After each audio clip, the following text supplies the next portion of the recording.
Boa noite, estamos iniciando mais um programa Papo Aberto pela TV Canção Nova. E tenho uma pergunta para você, você mora em condomínio? Qual o seu olhar para a figura do síndico? Ele é seu vizinho? Você participa das assembleias? Que tal contratar um síndico profissional para o seu condomínio? Eu recebo nesse primeiro bloco Adilson Freire, síndico profissional. Já tinha ouvido falar? Seja bem-vindo, Adilson. Prazer, Márcio. Muito obrigado. Prazer é tudo meu. Olha, o síndico é uma figura tão presente na vida de tantas pessoas. É verdade. E muita gente nunca parou para pensar, de repente, na profissionalização de um síndico. Quais são as vantagens de contratar um síndico profissional? A impessoalidade. Você não tem aquela amizade, o síndico não tem amizade com ninguém. O síndico morador, geralmente ele tem uma amizade, ele tem um carinho por um vizinho, ele tem uma simpatia por um, tem uma antipatia por outro, aí você já, né, aquele lá não vou dar uma multa para ele, porque é meu amigo, a gente conversa, não, aquele lá, ele olhar feio para mim, me cumprimenta no elevador, então ele vai... Então tem essa coisa muito pessoal. E um síndico profissional ele já tem a impessoalidade. Ele faz aquilo que tem que fazer sem pensar na amizade e na vizinhança. E eu acho que o principal é o profissionalismo, porque quando você trabalha com isso como eu trabalho, você faz cursos, você se mantém atualizado. A legislação, ela é bastante dinâmica, ela muda muito, ela sofre alterações, a federal, a estadual, a municipal. E, então, o profissional está sempre ligado, né? Ele está sempre linkado nessas coisas e está fazendo aquilo que tem que ser feito. E o morador, não, o morador ele está sujeito àquilo que a administradora, quando ele tem uma boa administradora, faz. Se a administradora não fizer, ele acaba tropeçando. E é isso que é o problema. Houve alguma situação que foi determinante para você tomar essa decisão de se profissionalizar nesse segmento? Rapaz, sabe que isso foi assim do nada. Sério? Eu acabei começando a ser síndico por necessidade. Como acontece com muita gente, garanto que muita gente que está assistindo, que tem síndico ou que foi síndico, sabe disso. Você fala assim, eu vou pegar para ser síndico para me livrar de pagar o condomínio. Porque a maioria dos síndicos, eles são isentos da taxa de condomínio. Uhum. E eu tive uma situação, isso há 13 anos atrás, e onde eu precisava me socorrer, eu preciso cortar gasto, alguma coisa. Vou me candidatar a síndico. E acabei sendo eleito. E eu fui reeleito, porque gostaram da forma como eu administrava, e a administradora do condomínio gostou da minha forma de trabalhar e me convidou. Olha, tem um condomínio lá que ninguém quer ser síndico, você não quer ser síndico profissional? Por que isso? Como que funciona? Aí que eu fui saber como é que funcionava, e foi a primeira vez que eu fui o síndico profissional, e dali foi para outro, descobri um mercado enorme, porque hoje em dia surgem condomínios, você vai dormir, no dia seguinte tem um condomínio do seu lado, não é? A coisa está desse jeito mesmo. Só no estado de São Paulo são cerca de 30 mil condomínios, é muita gente, né? Olha, emprego para muita gente, hein? Emprego para muita gente e muita empresa prestadora de serviço, né, também. Então, assim, muita gente, as pessoas estão saindo das residências horizontais, que nós chamamos, né, essas que ficam na rua, que não são condomínios, estão indo para dentro de condomínios. Essas pessoas estão sem informação, não sabem o que é lidar, o que é conviver em condomínio. E isso enseja um programa como esse, que é de esclarecimento e prestação de serviço, né? De mostrar para as pessoas o que é essa convivência dentro do condomínio. Então, isso abriu um amplo mercado e por isso que eu me dediquei e me dedico até hoje nessa área. Quais são as obrigações de um gestor de condomínio?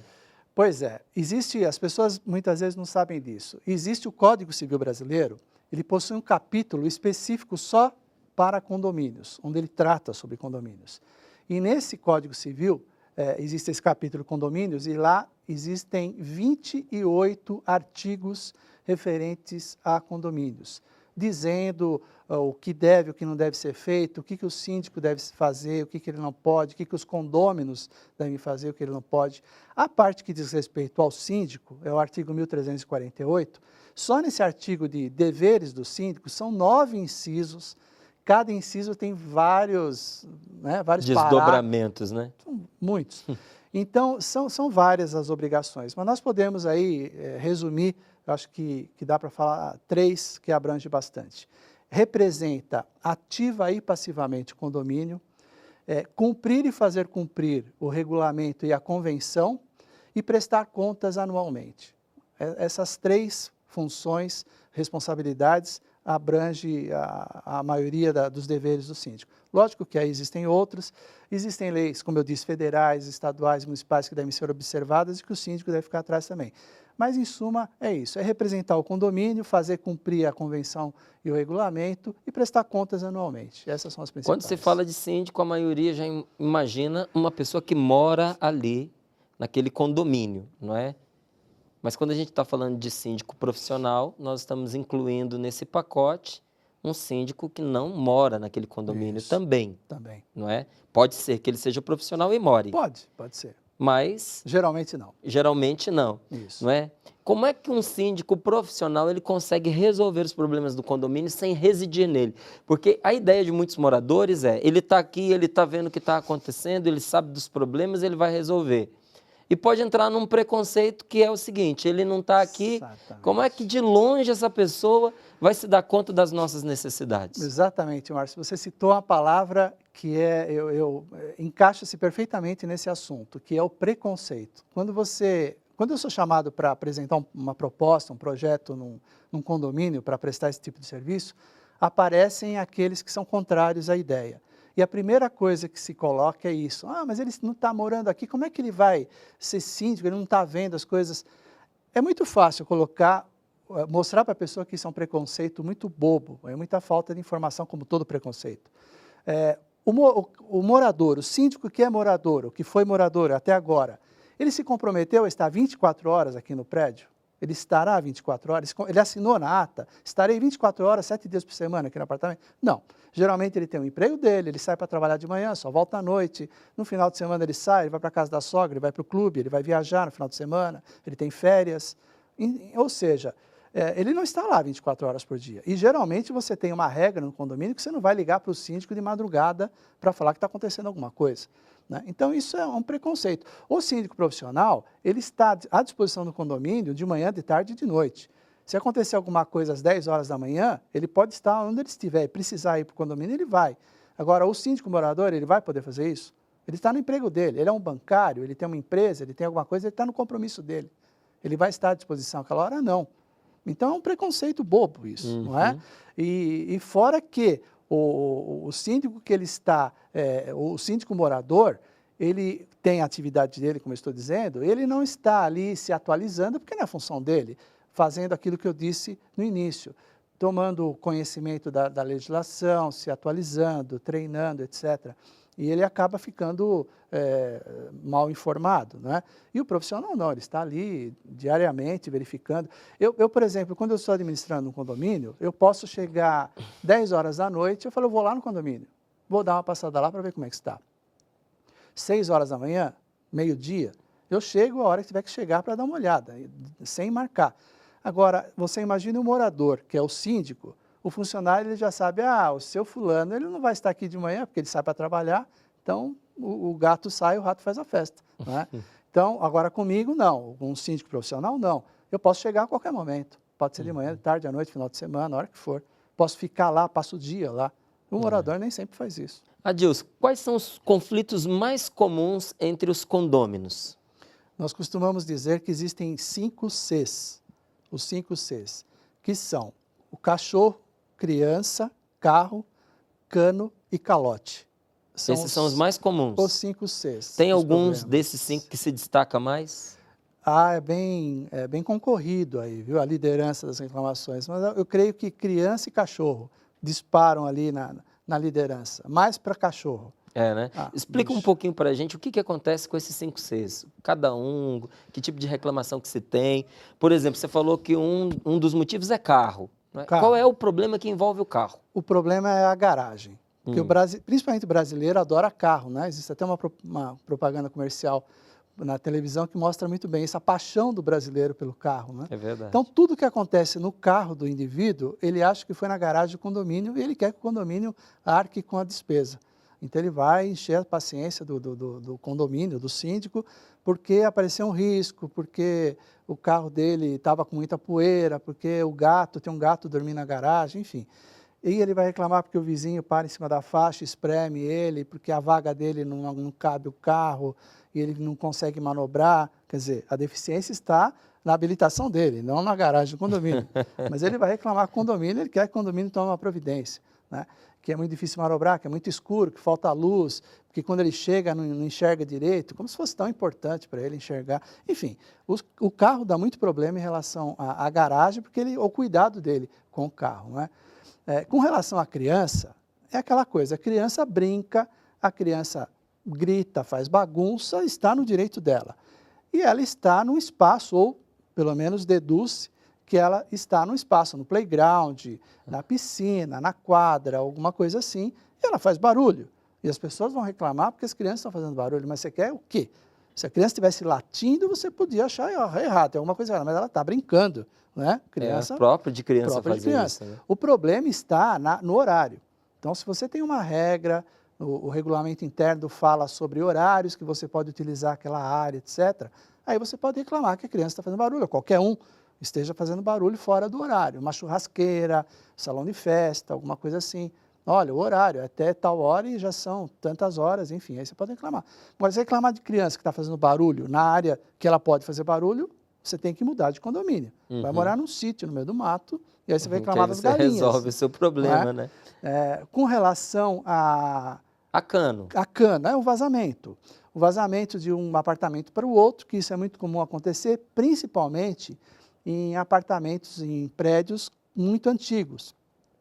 Depois de uma determinada idade, os equipamentos do prédio começam a ficar deteriorados, principalmente encanamento. Não se sabe a qualidade do encanamento que foi colocada, então ele pode começar a dar um problema de vazamento, e aí fica aquela umidade de um apartamento para o outro, e o morador vai reclamar para o síndico, como se o condomínio tivesse algum tipo de responsabilidade nisso. E ao contrário do que a maioria pensa, não é o condomínio que tem que resolver o problema de vazamento de um apartamento no outro. É problema entre unidades.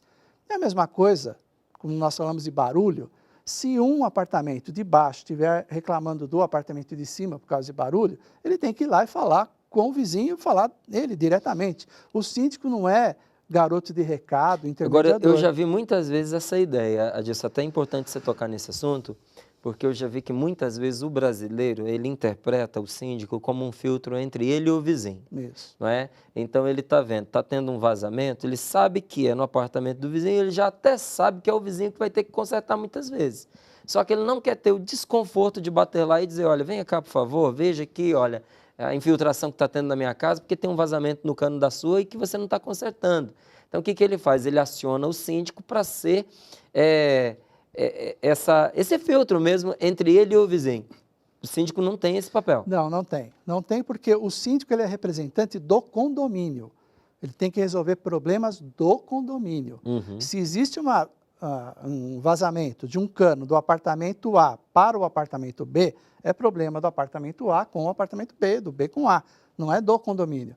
Diferente, estourou um cano da coluna e a coluna pertence ao condomínio, aí você tem que pedir para o síndico tomar providência. Não é? Aí é o condomínio que tem que tomar providência. Mas existe até uma regrinha básica que nós dizemos assim, o cano horizontal pertence aos apartamentos, o cano horizontal é do condômino.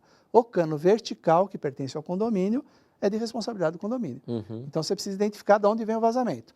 O problema é que tem gente que fala assim, está tendo um vazamento, o condomínio tem que ver. Mas você sabe de onde é o vazamento? Eu não sei, vocês têm que ver. Não, quem tem que provar alguma coisa é você. Então você chama o encanador, abre lá e vê de onde vem. Se você mostrar e provar que é do condomínio, você aciona o condomínio. A princípio, onde ele está aqui, não tem cano da rede do condomínio. Só pode ser do apartamento de cima. Então é você que tem que resolver. As pessoas são muito comodistas, na verdade. Eu acho que existe um outro termo mais pesado, mas não existe outro. Covardes. As pessoas são covardes para reclamar, e aliás, isso não é só em condomínio, você sabe, de um modo geral, na sociedade em geral, na política, na sociedade de modo geral. As pessoas falam, você já foi reclamar lá para o seu vereador, para o seu deputado, você foi falar, você escreveu para ele, você fala mal de político, você fala mal, mas você não vai lá, você não procura, você não reivindica, você só sabe reclamar, você não faz nada. No condomínio acontece a mesma coisa. Porque esse condomínio não sei o quê, porque o morador não sei o quê, mas você já foi lá falar, você vai na assembleia, O índice de participação numa assembleia, Márcio, é de 10% a 12%. É Isso muito absurdo. pouco, né? Isso é absurdo. Você tem um condomínio com 100 unidades, descem 15 numa assembleia. 15 já contando com síndico e conselheiro. Então, 10, 12 pessoas para resolver um problema de 100. Sabe, é muita falta de responsabilidade. E às vezes não participa ali, mas fica multiplicando os problemas no decorrer. Mas quando chega no corredor no dia seguinte, o quê? Vai aumentar o condomínio? Mas que absurdo! Eu conheço o condomínio lá no sei aonde, como se tivesse um termo de comparação, não existe. Né? Porque condomínio você reparte as despesas. Você vê o que gastou e você reparte. Não adianta você falar, porque o condomínio onde o meu cunhado mora... A realidade é outra, né? Você não sabe onde é, você não sabe quanto ele paga de imposto, quanto ele tem de empregado lá. Você não sabe. Como é que você vai comparar coisas incomparáveis? E as pessoas têm essa mania. Não e cachorro? Qual que é o problema que dá com cachorro? Porque tudo. Barulho ou sujeira? Porque geralmente quem tem cachorro acha que pode tudo, né? Coitadinho dele. Não é bem assim, né? Você também tem que respeitar os outros que não têm cachorro, né? Então ele leva para um apartamento e o animal, ele faz, primeiro, barulho. O principal motivo das brigas com animais são os latidos, os ruídos que eles produzem e que acabam incomodando os vizinhos. Os donos de animais, de modo geral, nós falamos cachorro porque é o mais comum, porque gato não faz muito barulho. Mas papagaio. Papagaio faz, né? Papagaio não pode ter em apartamento, viu? Eu conheço gente que tem, ela está me vendo. Já fica a dica, né? Ela está me vendo na televisão, eu sei, não pode ter, né? A não ser que você tenha uma licença do IBAMA, caso contrário, você não pode ter. Mas, enfim, se você tem animais que produzem ruídos, você tem que tomar muito cuidado. É mentira essa coisa, falar, eu posso ter, porque a lei permite que eu tenha. É verdade, a lei permite, ninguém pode proibir a pessoa de ter um cachorro num apartamento, não pode. Existem condomínios antigos que colocou no regulamento lá que é proibido ter animais no apartamento. Isso é facilmente derrubado em qualquer instância jurídica, porque qualquer juiz te dá essa autorização para que você tenha um animal. Desde que, aí vem as ressalvas, desde que ele não produza incômodo nos vizinhos, não traga algum perigo, não ofereça algum perigo, risco para as pessoas. Agressão, doenças. Esse tipo de coisa. Então, desde que algumas condições, você pode ter um animal. E esse animal, ele acaba produzindo barulho. E o dono, às vezes, ele gosta de ver o cachorro latir. Ah, que bonitinho, ele late. Cada vez que ele ouve alguém passar, ele late. É tão bonitinho. É bonitinho para você, mas os vizinhos não precisam, não precisam achar bonitinhos, né? A pessoa gosta. E não é bem assim. Isso acaba dando muita confusão. A pessoa tem o cachorro e ela vai para a rua. E o cachorro precisa andar, ele vai passar no caminho para chegar até a rua. E o condomínio tem lá uma regra que o cachorro não pode estar nas áreas comuns do condomínio, certo? Mas aquela área que você passa para sair do elevador até chegar na rua é uma área comum. Mas você tem que passar ali, você vai fazer o quê? Você vai jogar o cachorro da janela para a rua? Você tem que passar por lá. Aí vem o outro reclamar, porque o Márcio estava passando com o cachorrinho dele aqui na frente, mas ele estava indo para a rua. Aí começa a dar essa confusão, e vem essa discussão. Você disse que também tem um outro C, que é o calote, né? O calote é o calote no condomínio? É a inadimplência. A inadimplência, que aí a média histórica é também de 10%, geralmente a inadimplência em condomínio grande. Ultimamente, com essa crise que nós estamos, né, na economia no Brasil, ela subiu um pouquinho, mas ela vai aí 12% a 15% de inadimplência. Tem prazo para o inadimplente ele quitar o seu condomínio atrasado? Não tem. Não existe uma lei que defina um prazo X para que a pessoa quite o condomínio. E como é que você resolve essa situação? Então, aí vai aquilo que nós estamos falando sobre as obrigações do síndico, que ele tem o dever de manter as contas do condomínio em ordem. Né? Ele tem que prestar contas anualmente para o condomínio, e nessa prestação de contas ele tem que mostrar, olha, o apartamento tal não pagou, ou pagou, está pagando, está na cobrança judicial, etc.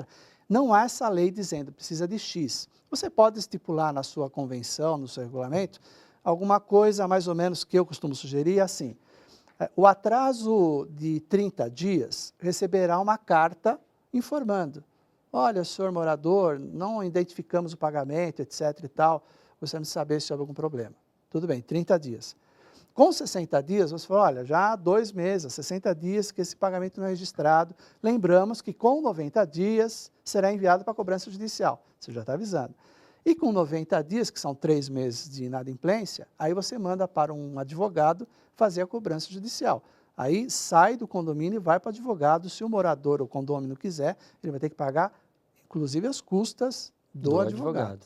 Né? E se ele não pagar, vai para a justiça e o imóvel dele pode ser até penhorado. E é sério assim? É sério assim, não é uma coisa da noite para o dia, porque você sabe que no Brasil, eu costumo dizer que a justiça é cega, mas ela também é manca, né? E paraplégica, porque ela não anda. Então, assim, uma cobrança judicial e levam 2 anos, 3 anos para ser efetuada, mas o imóvel vai sim, ele pode ser penhorado. Então, mas é bom dizer porque é um transtorno para o síndico, é um transtorno para os outros condôminos, porque se a pessoa não está pagando, todos estão dividindo. Todos estão dividindo os gastos dela, isso é uma injustiça tremenda. Mas a dor de cabeça também está se acumulando sobre ela, uma altura vai explodir em cima dela também. Você sabe, essa coisa de não pagar o condomínio, a pessoa que não pagou, ela está fazendo como aquele amigo que você foi num restaurante, um grupo foi almoçar, para ir vai repartir a conta no final. Aí um pouquinho antes, quando ele percebe que já está todo mundo pedindo café, ele fala, eu preciso ir no banheiro, ele sai e vai embora. Ele deixa a conta para os outros pagar para repartir. Ele comeu, bebeu e quer ir embora e não quer pagar. Quem não paga o condomínio também está fazendo isso. Você está repartindo. Como eu disse antes, a taxa condominial, ela é uma divisão de custos. Você calcula tudo que é gasto no condomínio, reparte por X número de apartamento e cobra. Agora, se a pessoa não está pagando a dele, ele está usando e não está pagando. Esse condomínio que, por exemplo, distribui água, luz, gás, ele pode, porque essa pessoa não está pagando, cortar esses serviços? De jeito algum. Não pode. Não pode. Apesar de toda a justiça que nós consideramos, né? É justo. Se a pessoa não paga... Não está pagando? Mas não pode. Legalmente não pode. Por quê? Isso aí seria uma punição que o condomínio está criando para quem não pagou. E já existe uma punição no Código Civil. O Código Civil já permite a punição, que é o pagamento da multa e dos juros a quem não pagou o condomínio em dia. Então, já existe uma punição firmada no Código Civil. E o Código Menor, existe isso, é bom explicar. A lei menor nunca pode se sobrepor à lei maior. Então, como a lei maior, que é o Código Civil, já estipula qual é a punição para quem não pagou, a lei menor não pode criar outras. Ela não tem essa soberania de se criar mais uma lei. E a gente fica indignada disso, mas a gente tem que concordar com a lei, porque, veja só, se você corta, de repente, o suprimento de energia de uma pessoa cuja vida depende de um equipamento médico. É isso que eu ia comentar. Você mata a pessoa, não é? Ou se você corta a água de uma pessoa que tem um transtorno e não consegue sair de casa porque ela sofre de algum problema psíquico grave, não é? Tem uma síndrome, por exemplo, do pânico, ela não consegue cruzar o limiar da porta. Ela vai morrer desidratada porque ela não tem condições para isso. Foi bom você citar, porque uma das explicações para não se fazer esse tipo de corte é justamente essa. A pessoa que tiver a água cortada ou o gás, ou seja lá o que for, por inadimplência, ela pode entrar na justiça e ela ganha, porque já há jurisprudência sobre isso, que a água é um bem essencial. A pessoa precisa da água para viver. Né? Então, você não pode cortar um bem essencial dela. Você pode até criar no condomínio uma regra interna, dizer assim, ó, quem está inadimplente não pode usar o salão de festa. Pode, mas não deve fazer isso. Eu aconselho a não fazer, porque o salão de festa pertence a essa pessoa que está inadimplente também. É um imóvel dela. Então, você não pode impedi-la de usar o imóvel dela. Mas existem condomínios que criam essa regra, enfim, as pessoas aceitaram. Você pode até fazer isso. O uso do salão de festa não é tão essencial assim. Agora, a água, a luz, gás é essencial, você não pode cortar. Quero te agradecer, Adilson. Obrigado. Achei muito inconveniente esse nosso bate-papo, essa entrevista, muito pertinente para os nossos tempos. Muito obrigado. Acho que você foi muito feliz em toda a sua exposição. Obrigado. Não é? Mas como a gente até já conversava um pouquinho antes aqui do programa, é muito assunto para pouco tempo. E eu me disponho, inclusive, pela internet, quem quiser me mandar um e-mail com alguma dúvida, alguma coisa assim, é só mandar dilsonsíndico@ig.com.br. Meu amigo, muito obrigado. Muito obrigado, Márcio. Prazer com você. Um abraço a todos. Fiquei feliz de tê-lo aqui. Nós vamos para um breve intervalo, mas você pode continuar em sintonia com o programa pelo endereço facebook.com/papoabertocn. Nós voltamos já já. Você, por favor, continue conosco.